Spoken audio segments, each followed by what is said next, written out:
Thanks for babysitting the little one for a year. Her words were as casual as if we had just said goodbye yesterday. It's as if she had forgotten how awful she became the moment my husband passed away and went to heaven. Then, from the other end of the phone, I could also hear Jackson's voice. I'm coming to pick her up now. I gave them the coldest voice I could muster. Huh?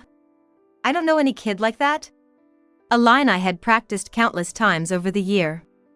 I had thought there would have been an opportunity to say it much sooner. It's unbelievable that she left her child and didn't contact me for an entire year. Huh? But I left her at your front door. Ella seemed completely oblivious to the gravity of the situation. Carefully avoiding any hint of sarcasm, I started my rehearsed line again. What are you talking about? You didn't leave little Amelia with me. Don't tell me you've forgotten? Now, the long-awaited moment had arrived. It was time for her to feel regret and reflect on her actions. My name is Layla Smith, and I'm 51 years old. Last year, my husband passed away and went to heaven. We were both remarried. My son, who is mine from a previous relationship, was already living far away in the big city by the time we got married. My stepdaughter, Ella, was 17 at the time. I was worried about her being at a difficult age, but she accepted me as a new member of the family. Layla, do you want this lipstick? I got it online, but I think this color suits you better than me. Ella's casual conversation was a lifeline for me.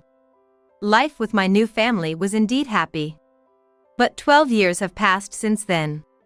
My husband fell ill, fought bravely, but eventually lay in his coffin. At his funeral, attended by my son and my husband's relatives, my sister Maya, who is actually my twin and identical in every way, comforted me. She understood my grief better than anyone and offered encouragement. After the funeral, my son had to return quickly to his job. Ella and her husband Jackson, living close by, offered to help clean the house and sort through my husband's belongings. I decided that everything my husband left behind, from bank accounts to his shoes, should go to his biological daughter, Ella. I won't really use the car much by myself. He said the car was for me, but if you'd like, please take it. The young couple looked at each other, smiling happily. After all, she was the beloved daughter he left behind. I wanted her to be happy. I thought Ella and I could continue to cooperate and live well together. Really? Thank you, Layla. No, Mom. Her words made me smile too. But then, even as she sometimes teared up, Ella's expression turned serious. What about the house and land? It seemed she was concerned about not finding any deeds for the house or land among the things she could inherit. However, the house we lived in after remarrying was originally my family home. It was passed down to me after my parents moved out. I was surprised she didn't know until now, but I explained. That house was originally my family's. Both the land and the house are still in my parents' names. They're still healthy, so we won't be talking about inheritance for a while. See, they're right over there, aren't they? I pointed to my parents, who had attended the funeral. Ella and Jackson then turned around and started whispering to each other. It seemed they hadn't expected to inherit the house or land either. For a moment, Ella's reflection in the window twisted into a look of hatred I'd never seen before, sending shivers down my spine. Then, for a while, there was no word from Ella and Jackson. Even when I send messages, they are only marked as read and never replied to. However, 3 months later, suddenly, Ella came to visit. She was wearing very loose clothing. Seeing her face after such a long time made me happy. Moreover, Ella had some wonderful news. I'm pregnant. I jumped for joy. Thinking the baby was conceived right after my husband passed away felt like a rebirth. Congratulations! That's wonderful news. Let me know if there's anything I can do to help. I said, imagining taking care of the baby with Ella, accompanying her on shopping trips. I was more than willing to take care of the baby if Ella ever felt overwhelmed by parenting. I dreamt of being a good grandmother. Little did I know, I would regret these words. So, how many months are you in? I casually asked, only to realize my mistake. Ella casually replied. Almost 7 months. She then pressed her flowy dress against her belly to show it off. It was indeed swollen. I hadn't noticed at the funeral 3 months ago, but she must have been pregnant already. It was a misunderstanding on my part to think the baby was conceived after my husband's departure. It was actually during his illness. I wished she had at least told my husband, so he could have seen his grandchild's face before passing away. Ignoring my confusion, Ella started to make herself comfortable in the living room. Even when it was dinner time, and after I had served dinner, she showed no signs of leaving. Eventually, after 8 p.m., Ella suddenly said, "I can't be bothered to go home now, I'll stay over." "Thanks." I was stunned by Ella's announcement. It was fine for her to stay, but where was she planning to sleep?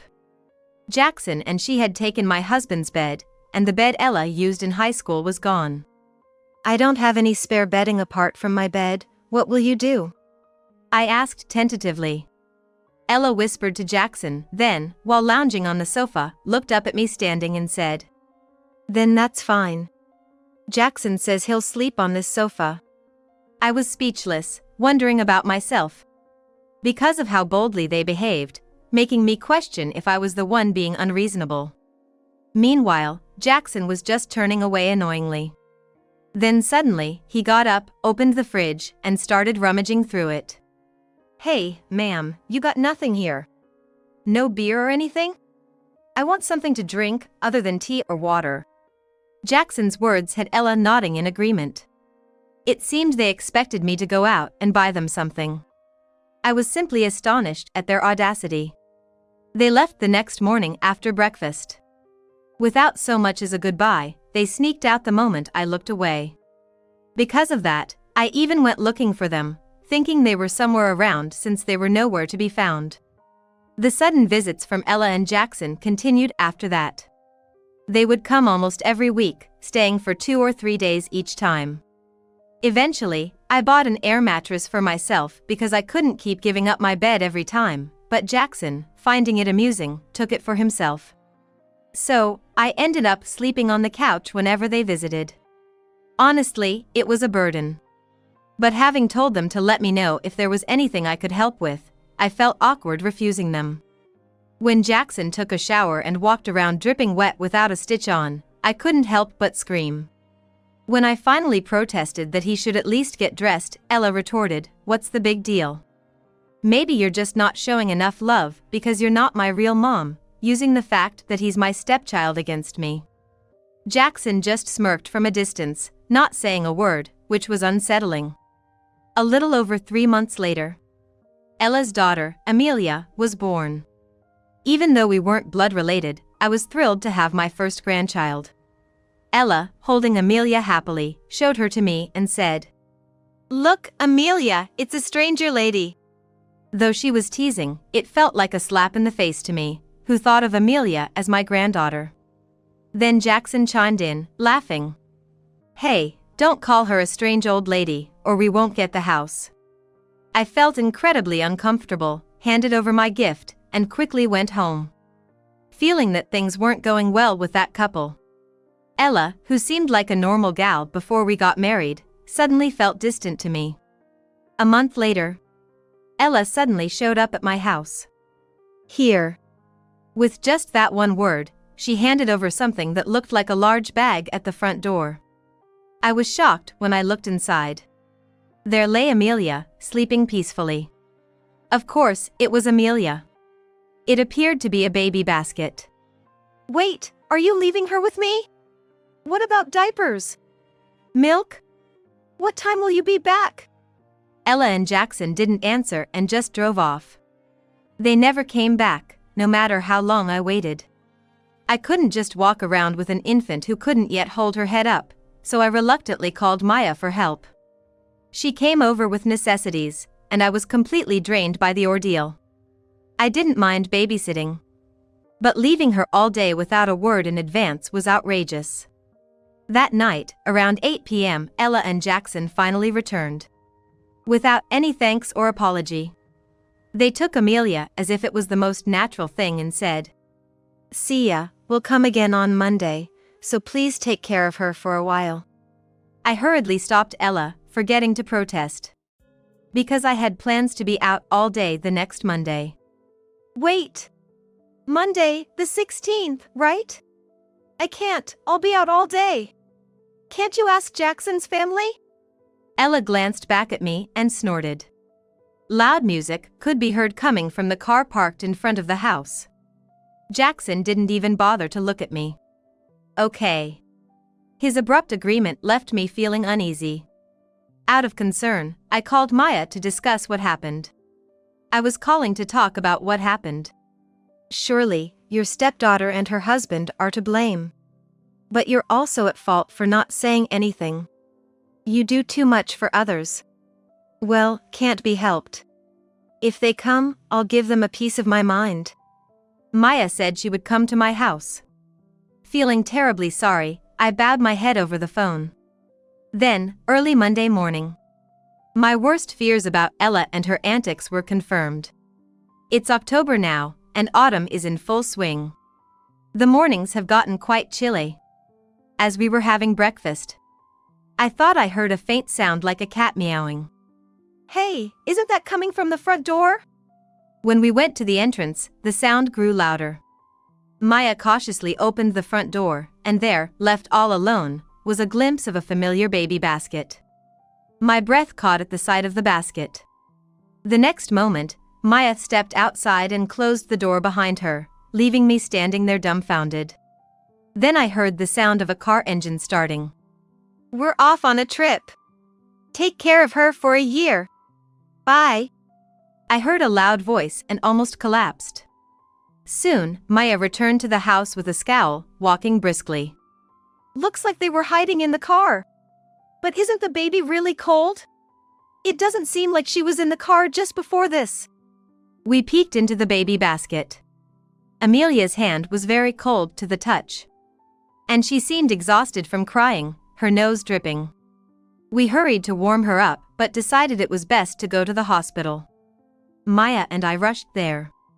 While waiting at the after-hours window, we quietly discussed what to do next, feeling heavy-hearted. Time passed, and a year later, I received a call from Ella on my phone. Thanks for taking care of the baby for a year. Her tone was as casual as if we had just parted ways yesterday. Then, from the other end of the call, I could hear Jackson's voice. We're coming to pick her up now. I pulled the phone away from my mouth to take a deep breath. The day had finally arrived. I was ready to say the line I had practiced daily for a year. Huh? I don't know any kid like that. I managed to say it with a surprisingly cold voice, filled with real anger. Ella and Jackson had been completely out of touch for a whole year. My attempts to reach them through every possible means had failed. The number you have dialed is either out of range or turned off. I tried to contact Ella through every means possible. None of my messages were read, and the letters I sent to their home likely remained unopened. If they had seen any of them, they would know where I am now. On the other end, Jackson made a small noise, uh-huh, or an as if Ella was handing the phone to him, making rustling sounds. While I waited patiently, Ella began to speak. Huh? But I left her at your front door. She said it with a chuckle, as if finding the whole situation amusing. Clearly not grasping the seriousness of it. What are you talking about? You didn't leave Amelia with me, did you? Don't tell me you've forgotten. I pressed on. I remembered a year ago, the image of Amelia left at the entrance. It was the unforgettable major incident of October 16th. Concerned about Amelia's chilled body, Maya and I rushed to the hospital. The doctor was shocked when we explained the situation. Naturally, since she was left not in someone's arms but on the cold concrete of the front porch.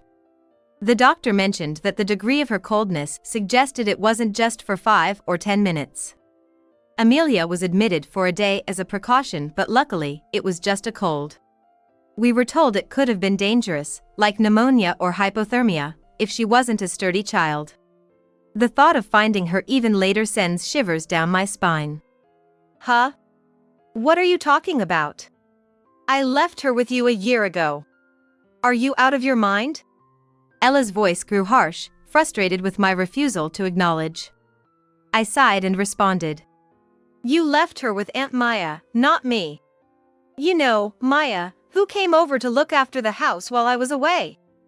Just because we're twins doesn't mean you can mix us up, especially after being family for 12 years. There was a pause. I could tell Ella was confused.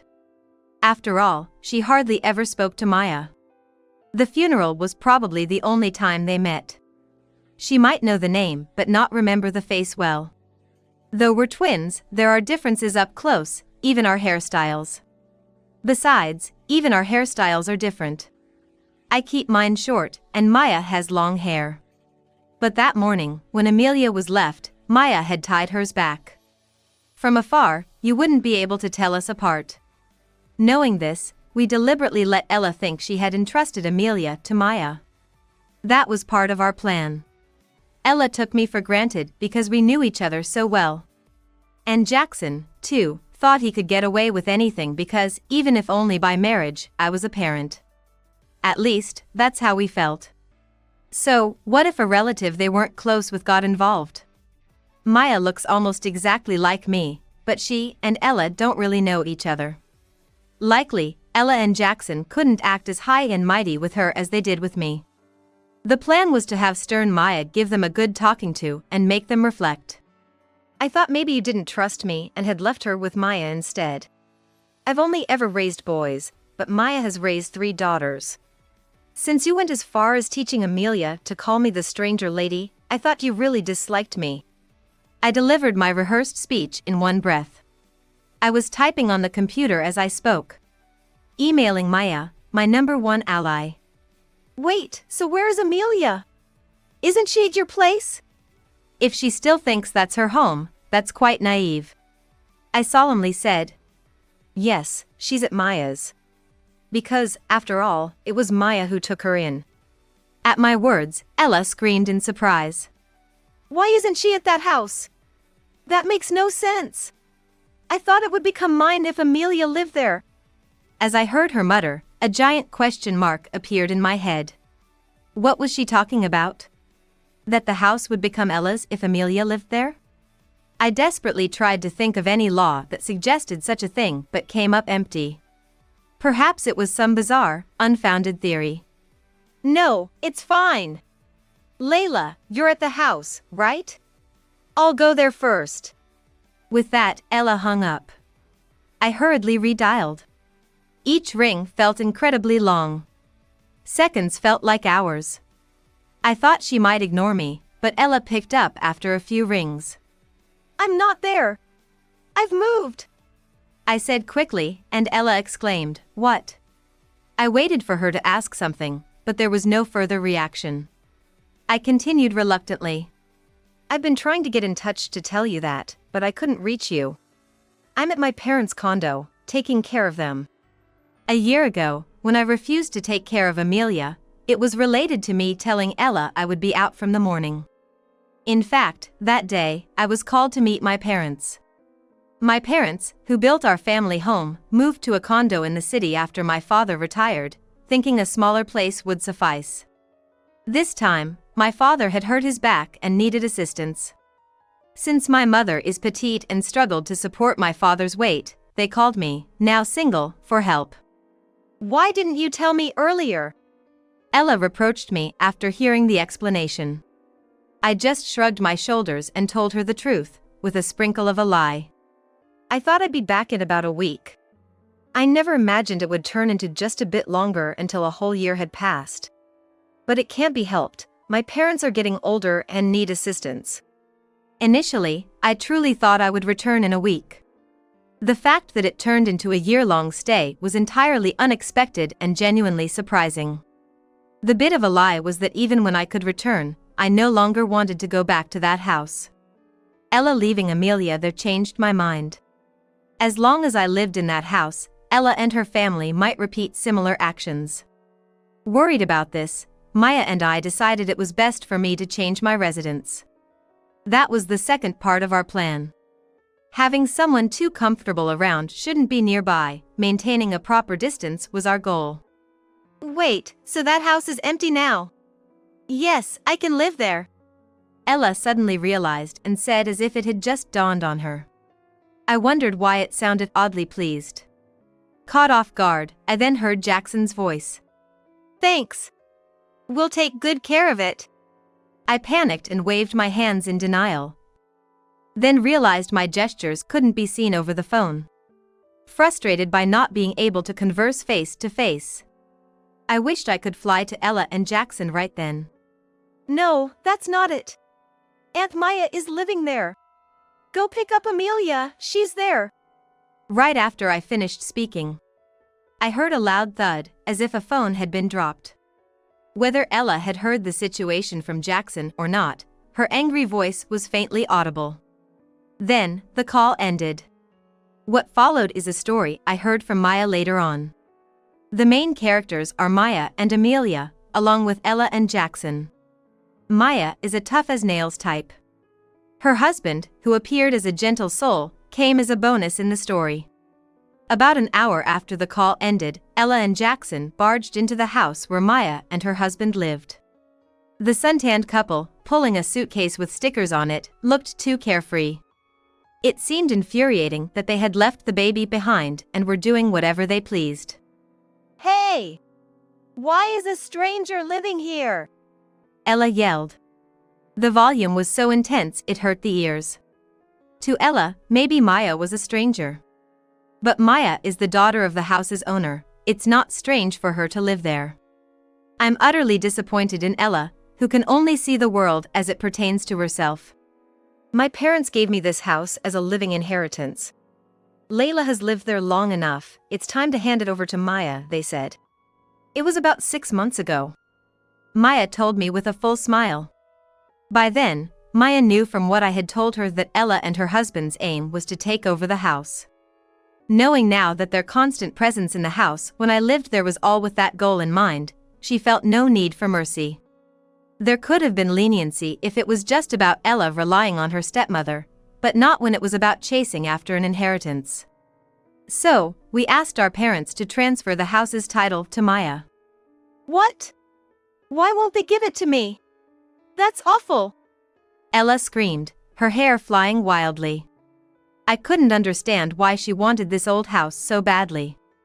Maya sighed, baffled by Ella's way of thinking.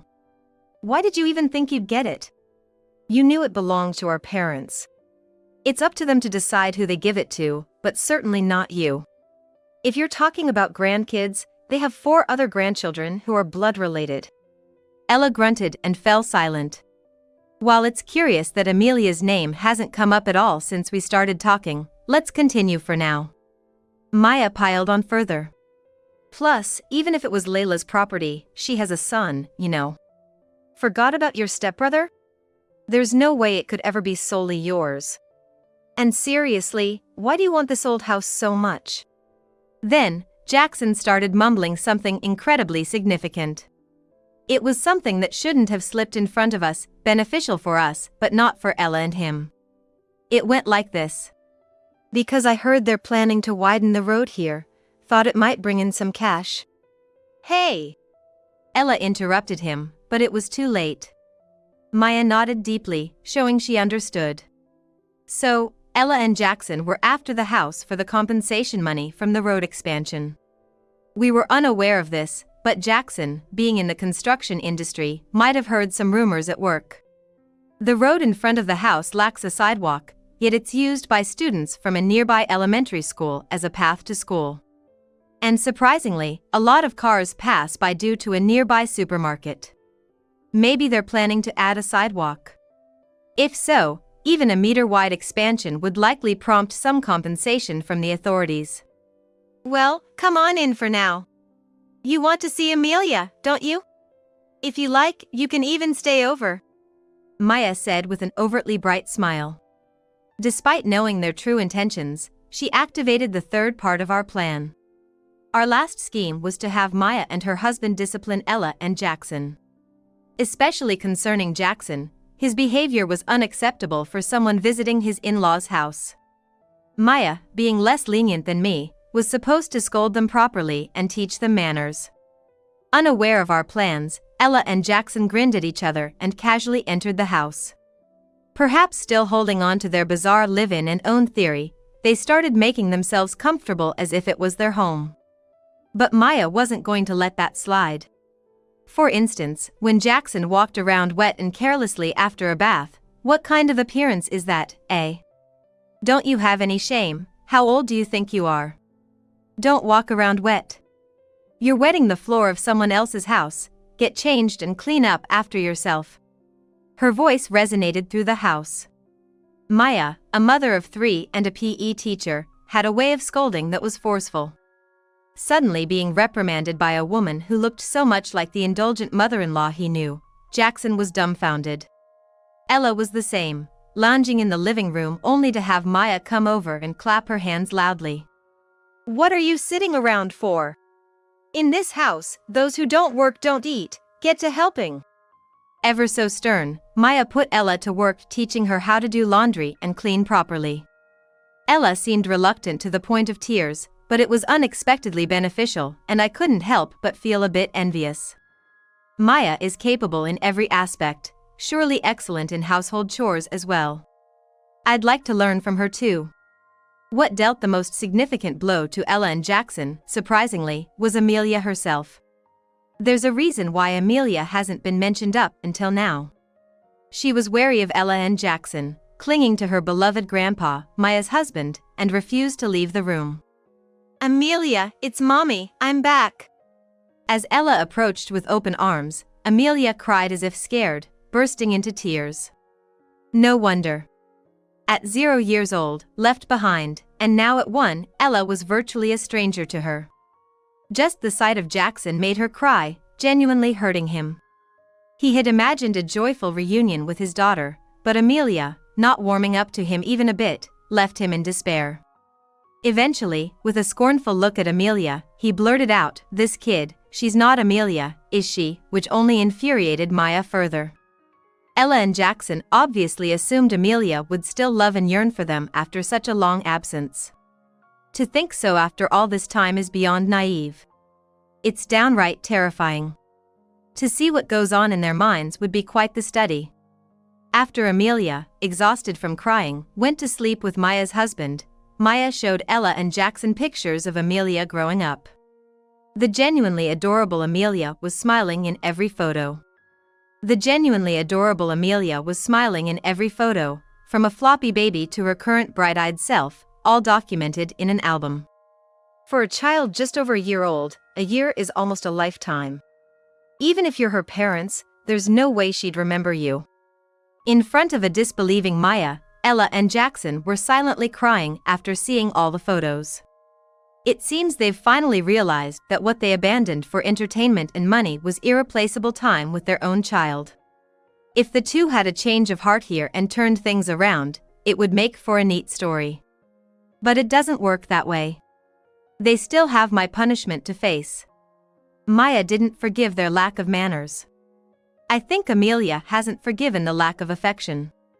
And as a parent, I simply cannot forgive them for exposing baby Amelia to danger. The next morning, I visited Maya's house with several sturdy men. Of course, Maya was already aware.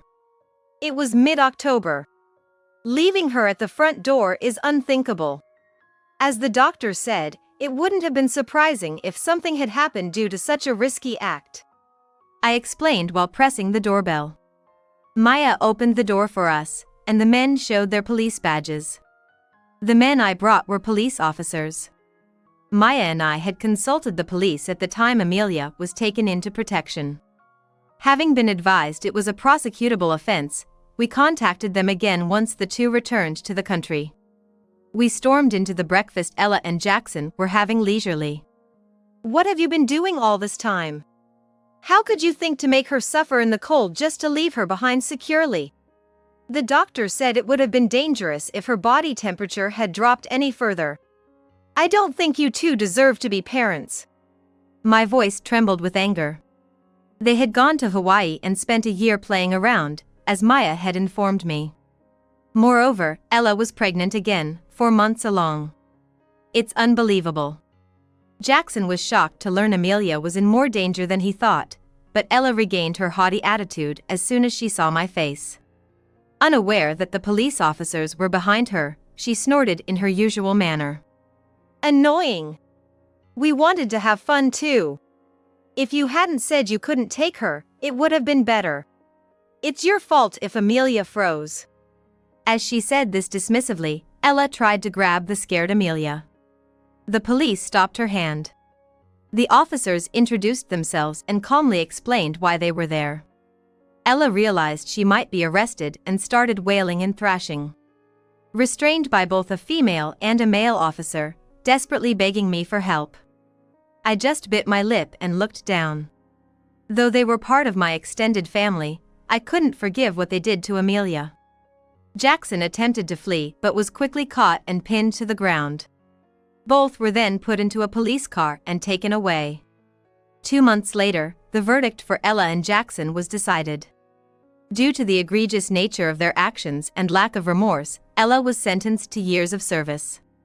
Despite having reflected greatly thanks to Amelia and Maya, their sullen attitudes in court worsened the judge's impression. They blamed each other for starting the trouble, leading to mutual resentment, and ultimately, a divorce was decided. Pregnant Ella gave birth in prison. The child was initially placed in a childcare facility before I took custody. Ella cries daily, regretting her actions, but it's her own doing. Jackson, similarly, expresses regret.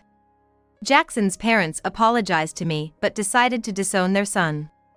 After his release, he'll have nowhere to go, a pitiable situation. A year later, I've taken in both children Ella bore.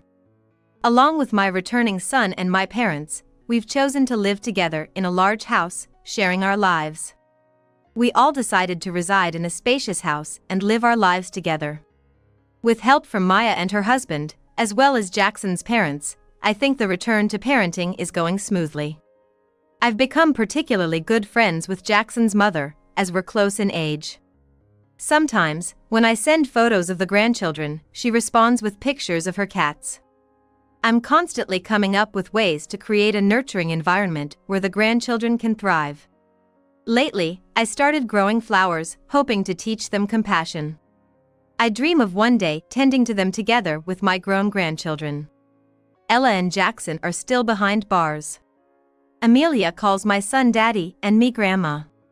While I believe it's important to eventually tell them about their biological parents, for now, I just want them to grow up feeling loved by everyone.